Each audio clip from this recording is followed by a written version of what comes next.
It was just amazing. You know, I was telling you, growing up, when you came out with the song Break Your Neck, my mom, you know, she had an escort, and we used to drive in the car. Every time I heard the song on the radio, I don't care if I was in the back seat or the front seat, I was leaning over to turn the radio up. That's dope. Thank you, man. What does that big up the moms for making sure that you grew up on my shit too as a shorty.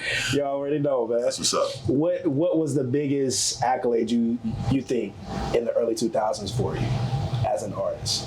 Because it seems like, to me, you catapulted to an amazing level of success in the early 2000s.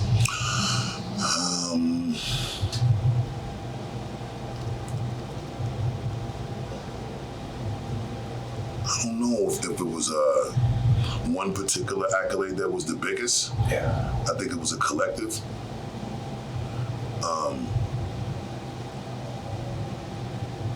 I think personally, like, the greatest accolade that I've received in the early 2000s was being able to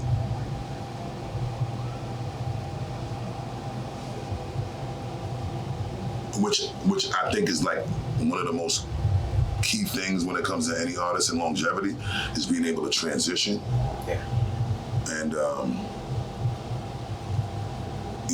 like, be swift and changeable in order to stay remainable. And I think that it's super important that when you accomplish that, that it is acknowledged and regarded as a great thing, because it's not easy to do.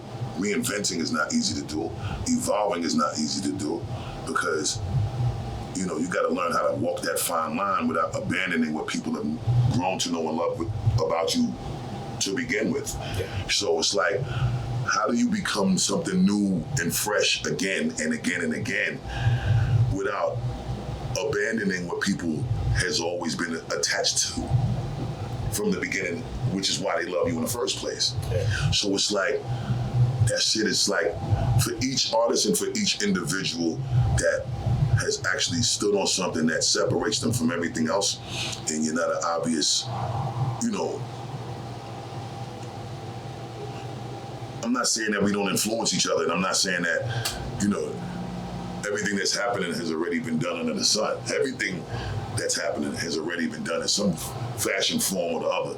But to still be able to take shit and make it your own and utilize the influence and apply it in a way so that it still feels like it's yours, and be able to find a way to make that yours thing that was influenced by other things something that still feels new and fresh, so that you can continue to evolve with the times, is an incredible accomplishment.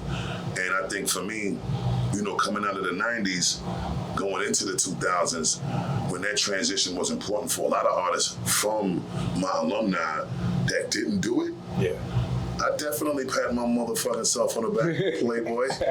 You better believe that shit, because it's challenging just to navigate that and find the right